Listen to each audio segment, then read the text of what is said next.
Dinajpur 10 mile মোড়ের নেতৃবৃন্দের ব্যবস্থাপনায় পরিচালিত আজকের এই নির্বাচনী পথসভার সম্মানিত প্রধান অতিথি আমিরুল মুজাহিদিন পীর সাহেব চরমনাই হুজুর, মঞ্চ উপবিষ্ট আমাদের আজকের প্রধান অতিথি কিছুক্ষণের মধ্যে অবস্থান করবেন ইনশাআল্লাহ। মঞ্চ উপবিষ্ট আছেন সারা বাংলাদেশের লাখো ছাত্র জনতার প্রিয় নেতা মোহাম্মদ মুনতাসির আহমদ।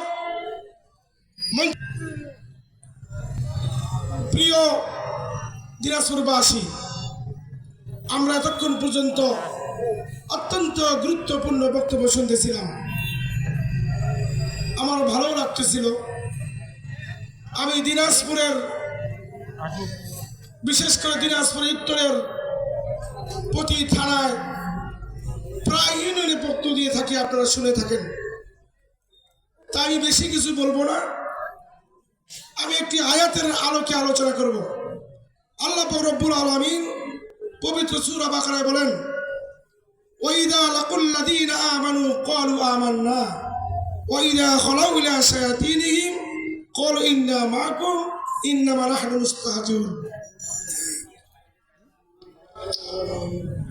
প্রিয় সাথী বন্ধুগণ, আমরা লক্ষ্য করেছি ইসলামী আন্দোলন বাংলাদেশ একেবারে টেকনাফ থেকে তেতুলিয়া, রূপসা থেকে পাথুরিয়া, সারা বাংলাদেশে 259টি প্রার্থী মানুষের দ্বারে দ্বারে যাচ্ছে একটি জিনিস বোঝানোর জন্য, ইসলাম বাংলাদেশে যদি প্রতিষ্ঠিত হয় বাংলাদেশের মানুষ শান্তি পাবে। আমরা 24 আগস্টের পর যেটা দেখেছি, বাংলাদেশের মানুষের ভিতরে স্পিরিট ছিল, সেই স্পিরিটটা ছিল ইসলামের জন্য। বাংলাদেশের মানুষ চিন্তা করেছে বাংলাদেশে 54 বছর যেই নীতি আদর্শ নিয়ে রাজনীতি চলেছে, বাংলাদেশের মানুষকে শান্তি দিতে পারে নাই, ভাগ্যের পরিবর্তন দিতে পারে নাই। আগামী দিনে ইসলাম প্রতিষ্ঠিত করতে হবে। বাংলাদেশের মানুষ কোন দলের কাছে বিক্রি হয় নাই, বাংলাদেশের মানুষ কোন দলের দাবিদারি করে না। বাংলাদেশের মানুষ চায় বাংলাদেশে ইসলাম প্রতিষ্ঠিত হোক। ঠিক কিনা বলেন? যে স্পিরিট, জুলাইয়ের যে স্পিরিট ছিল বৈষম্যের স্পিরিট, আমরা যদি ইসলাম প্রতিষ্ঠিত করতে পারি, জুলাইয়ের স্পিরিট এই বাংলাদেশে প্রতিষ্ঠিত হবে। ঠিক কিনা বলেন? আমরা বাংলাদেশের মানুষ শান্তিতে থাকতে চাই, বাংলাদেশের মানুষ শান্তি পেতে চাই, বাংলাদেশের মানুষ মোটা ভাত মোটা কাপড়ে অভ্যস্ত, বাংলাদেশের মানুষ যেন শান্তিতে তার বেডরুমে ঘুমাতে পারে। আমরা 54 বছরে গত 25 আমরা দেখেছি, আমরা সাগর রুনি বেডরুমে হত্যা হয়েছে, মানুষের গুলিতে তারা নিহত হয়েছে। তৎকালীন সরকার বেডরুমটা পর্যন্ত নিরাপত্তা দিতে পারে নাই। বাংলাদেশের মানুষ এদেশের 54 বছর দেখেছে, মানুষের যখন খিদা লাগে মানুষ ডাস্টবিনে গিয়ে কুকুরের সাথে খানা কারাকারি করে খেয়েছে। এই বাংলাদেশের মানুষ, এই বাংলাদেশের মানুষ আশা করে তারা যখন ব্যাংকের টাকা জমা রেখেছে, কিন্তু বাংলাদেশের মানুষ ওই ব্যাংকের থেকে টাকা আনতে গিয়ে দেখে ব্যাংকের বস্তা, ব্যাংকের সেই বুথ, ব্যাংকের সেই জায়গা একবারেই খালি।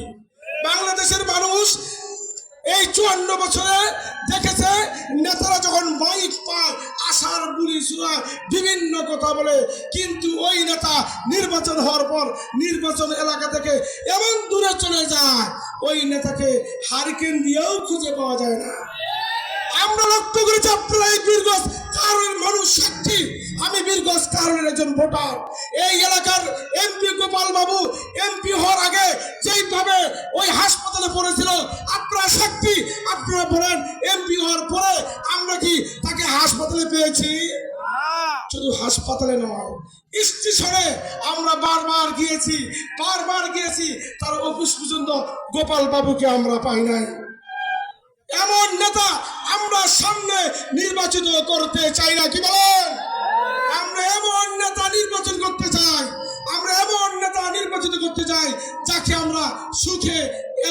দুঃখে পাই, ঠিক কিনা বলেন? এমন সমাজ চাই যেই সমাজে, যেই এলাকা, যেই স্থানে সেই সোনালী অতীতের মতো হবে। এক ঘাটে বাঘ এবং বকরি এক ঘাটে পানি খাবে, এরকম সোনালী অতীত আমরা চাই।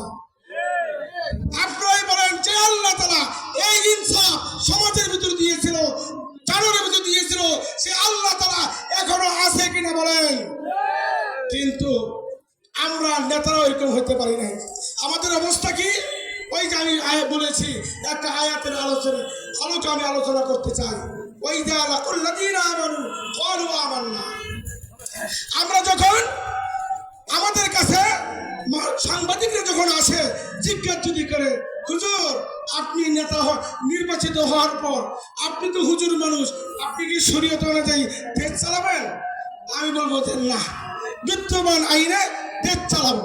এখন বলেন তো, ক্ষমতার কারণে হাজার হাজার লক্ষ লক্ষ মানুষের বলে দিলাম ইসলামী শরীয়ত অনুযায়ী দেশ চালাবো না, আমি বিদ্যমান আইনে দেশ চালাবো। এখন বলেন এই কথা যে নেতা বলে সেটা কি ইসলামী সংগঠন হতে পারে?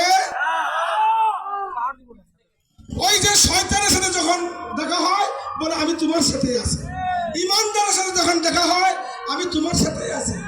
যখন কোনো মহিলা জিজ্ঞাসা করে যে তোমরা যদি ক্ষমতায় আসো তাহলে কি বুরকা পড়তে হবে, তাদের না, যে মন চায় বুরকা পড়বে আর যার মন চায় বুরকা পড়বে না। তাহলে কি হইলো? শয়তানের সাথেও আসি, ভালোর সাথেও আসি। আমরা চাই বাংলাদেশে 100% শরিয়া ভিত্তিক পরিচালিত হবে ইনশাআল্লাহ। ইসলামী আন্দোলন যদি ক্ষমতা আসে এই বাংলাদেশের ভিতরে 100% শরীয়ত প্রতিষ্ঠিত হবে। কেন? বাংলাদেশের মানুষ সন্ত্রাস মুক্ত চায়, ঠিক কিনা বলেন? বাংলাদেশের মানুষ মাদক মুক্ত সমাজ চায়, বাংলাদেশের মানুষ সুশৃঙ্খল চায়, বাংলাদেশের মানুষ ভাতের অধিকার চায়, বাংলাদেশের মানুষ ভাতের অধিকার চায়, ভোটের অধিকার চায়। এই অধিকার প্রতিষ্ঠিত করতে গেলে একমাত্র ইসলাম ছাড়া বিকল্প নাই। তাই আগামী দিনে এই বীরগঞ্জ কারণ সহ এই দিনাজপুরের 13টি থানার সকল জনগণকে, ইসলাম প্রিয় ভাইদেরকে ঐক্যবদ্ধ হয়ে আমার এই হাত পাকা ধরতে হবে। এক হাত পাকা ধরে এমন বাতাস দিতে হবে যেই বাতাসে ধান উড়ে যাবে আর পাল্লা দূরে ছেড়ে দেবে ইনশাআল্লাহ। এই আশা করতেছি আগামী দিনে আপনাদেরকে, যদি আপনারা ইসলাম চান, ইসলামের বলি যদি বলেন, ইসলামী আন্দোলন ছাড়া আর কোনো বিকল্প নাই। তাই আমরা চাই ইসলাম ভিত্তিক সমাজ কল্যাণযুক্ত একটি সমাজ প্রতিষ্ঠা করতে, এবং এই ইসলামের ভিত্তিক এবং কল্যাণকর যদি রাষ্ট্র প্রতিষ্ঠা করতে চাই একমাত্র ইসলামী আন্দোলনের বিকল্প নাই। আপনাদের সকলকে উদ্ধত আহ্বান করব, আগামী জাতীয় সংসদ নির্বাচনে এই দিনাজপুর 1, 2, 3, 4 এবং 6 যারা আছেন এখানে এবং যারা আত্মীয় যেখানে আছে আমরা বলে দেব বিপুল ভোটে যেন আগামী জাতীয় সংসদ নির্বাচনে হাত পাকা প্রতীক্ষে ভোট দিয়ে নির্বাচন করেন।